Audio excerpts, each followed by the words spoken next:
नमस्कार, स्वागत है सभी भाई बहनों का हमारी आज की सच्ची खबरों में।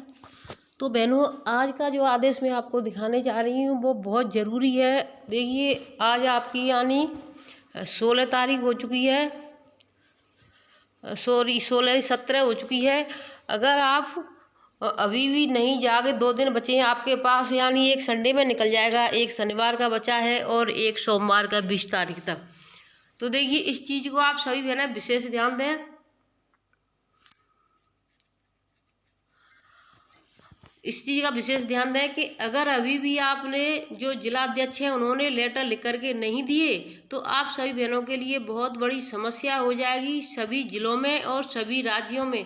तो वो समस्या, अब कौन सा लेटर आ चुका है उसको हम आपको दिखा देते हैं। इससे पहले सभी बहनें वीडियो को शेयर कर दें और जिन भाई बहनों ने चैनल को सब्सक्राइब नहीं किया है तो सब्सक्राइब कर दें और लाइक अवश्य करें। तो देखिए, मैं आपको दिखाना चाहती हूँ वही चीज़ें जो आपको मेन है, जो करनी है। अब देखिए, अधिकारियों के आदेश आए, सभी आंगनबाड़ियों को सख्त निर्देश दिए जाते हैं कि 2 दिन बाद विद्यालय की छुट्टी हो रही है। सभी आंगनबाड़ी अपने प्रधान अध्यापक से चाबी प्राप्त करें, क्योंकि आंगनबाड़ी केंद्र बंद नहीं हो रहे हैं। कोई भी आंगनबाड़ी की छुट्टियों में बंद नहीं मिलना चाहिए, यानी आंगनबाड़ी केंद्र हैं उनके लिए कोई केंद्र बंद नहीं होना चाहिए। अब बताइए, जब आंगनबाड़ी के बच्चे सबसे छोटे हैं तो उनके केंद्रों की छुट्टी क्यों नहीं हो रही है? प्राइमरी के जब हर चीज़ से आंगनबाड़ियों को जोड़ा जा रहा है, प्री प्राइमरी तो स्कूलों की छुट्टी भी हो रही है, तो आंगनबाड़ी केंद्रों की छुट्टी क्यों नहीं हो रही है? तो देखिए, केंद्र बंद नहीं मिलना चाहिए।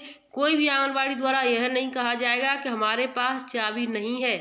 यदि कोई प्रधान अध्यापक चाबी देने से इनकार करता है तो आप हमें शीघ्र फ़ोन के द्वारा बताएं, तो हम सिर्फ ABSA से बात करेंगे, यानी ABSA से बात करेंगे कि यानी चाबी क्यों नहीं दे रहे हैं, चाबी देने के लिए। अब इस पर हमने भी थोड़ी सी बात रखी, मैडम फिर बच्चों के लिए खाने की व्यवस्था कैसे की जाएगी? अभी तो स्कूल की रसोइयाँ ही बनाती हैं अपनी रसोई में, यानी जो आंगनबाड़ी केंद्र है वो स्कूल के अंदर चल रहे हैं, उनका खाना स्कूल के मिड डे मील में ही बनता है, स्कूल की रसोइयाँ ही बनाती हैं।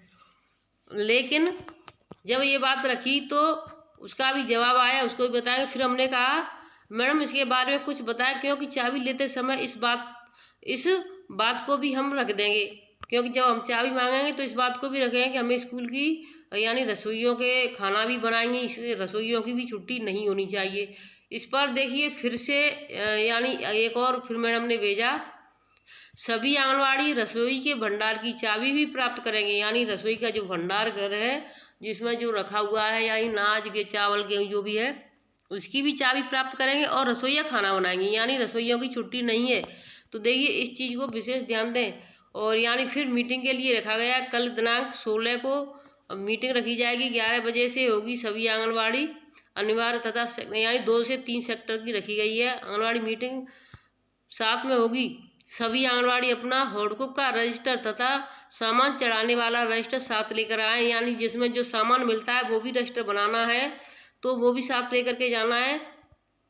कल मीटिंग में जो आंगनबाड़ी आए वह अपने साथ आधार कार्ड लेकर के आए, यानी अब देखिए, जो जिन बहनों का मानदेय नहीं आता है तो उसकी समस्या क्या चल रही है। देखिए, आधार कार्ड क्या होगा कि आधार कार्ड और जिसकी डॉक्यूमेंट हाई स्कूल के हैं उनमें वेरीफाई एक जैसी यानी डेट ऑफ बर्थ होनी चाहिए, चाहे वे कोई भी डेट हो, दोनों में मिलान हाई स्कूल की मार्कशीट और आधार नंबर में एक डेट ऑफ बर्थ होगी, तो उसको यानी सत्यापित किया जा रहा है। और जो भी आंगनबाड़ी का फ़ोन नंबर लगा है आधार कार्ड में जिससे वो वेरीफाई है, उस पर OTP जाएगी। मोबाइल नंबर अंकित है वह मोबाइल नंबर अपने साथ लेकर जाएं, उस पर OTP जाएगा।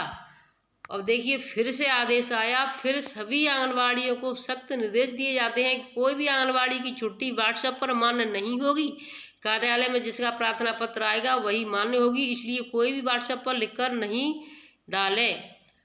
तो देखिए, मैं आप सभी को ये बताना चाहती हूँ, अगर किसी का देखिए 100 में से 2 या 4 बहनें ऐसी होंगी जो बाहर रहती होंगी, बाकी सभी गाँव में ही रहते हैं, यानी जिस गांव का मतलब ये नहीं कि प्योर गांव में, मेरा कहने का मतलब जहाँ पर उनका केंद्र है वहीं पर रहती हैं। कुछ ही बहनें 2 या 4 बहनें ऐसी होंगी जहाँ पर उनका केंद्र है, वहाँ से थोड़ा 2-4 या 10 किलोमीटर 15 किलोमीटर दूर रहती हैं।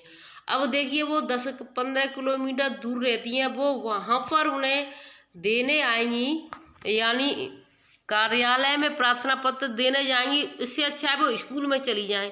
और जो बहनें जहाँ पर रहती हैं वो पास में है, वो प्रार्थना पत्र यानी आपका जो परियोजना है आपसे 1 से 2 किलोमीटर भी हो सकता है, 3 किलोमीटर भी हो सकता है, 4 किलोमीटर भी। आप वहाँ प्रार्थना पत्र देने जाएंगे, इतनी देर में आप अपने स्कूल में आराम से 2-4 मिनट, आपकी तबीयत खराब है 2 घंटे बैठ लो, लिखकर दे जाओ मेरी तबीयत खराब है चलिए। अगर आप वहाँ पर जा रहे हो, इससे तो और ज़्यादा परेशानी आप सभी बहनों को गर्मी में हो सकती है। तो इस चीज़ को सभी बहनों देखें। अगर स्कूलों की छुट्टी 20 मई से हो रही है, 17 तारीख हो चुकी है, तो सभी बहनें इस चीज़ का विशेष ध्यान दें। अपने जिला अधिकारी यानी CDPO को पत्र लिखें। सभी जिलों की जिलाध्यक्ष वीडियो को शेयर अवश्य कर दें एक दूसरे को, जिससे सभी जिलाध्यक्ष इसको जानकारी को देख लें और जिससे कि सभी आंगनवाड़ी केंद्रों की भी छुट्टी हो जाए। वही कार्य करने होंगे जैसे कि टीकाकरण हुआ, राशन वितरण हुआ, जो कार्य इम्पोर्टेंट हैं वो हो जाएंगे, लेकिन रोजाना का केंद्र तो बंद हो जाना चाहिए। क्योंकि गर्मी में बच्चे छोटे छोटे किस तरीके से बच्चे वहाँ पर बैठेंगे, 1 से 2 घंटे भी बैठने में बहुत बड़ी दिक्कत होती। कई कई जगह पर तो उनके सर पर छाया भी नहीं है और कूलर पंखा भी नहीं है, कुछ भी नहीं है, तो बच्चों की हालत क्या होगी आप समझ सकते हैं। घर में जब पंखे कूलर के अंदर बच्चे रह रहे हैं तब बीमार हो रहे हैं, इतनी गर्मी ज़्यादा है, तो बच्चों की हालत क्या होगी। वीडियो अच्छी लगी हो तो शेयर करें, चैनल सब्सक्राइब। फिर मिलेंगे आपसे नई अपडेट के साथ, तब तक के लिए धन्यवाद।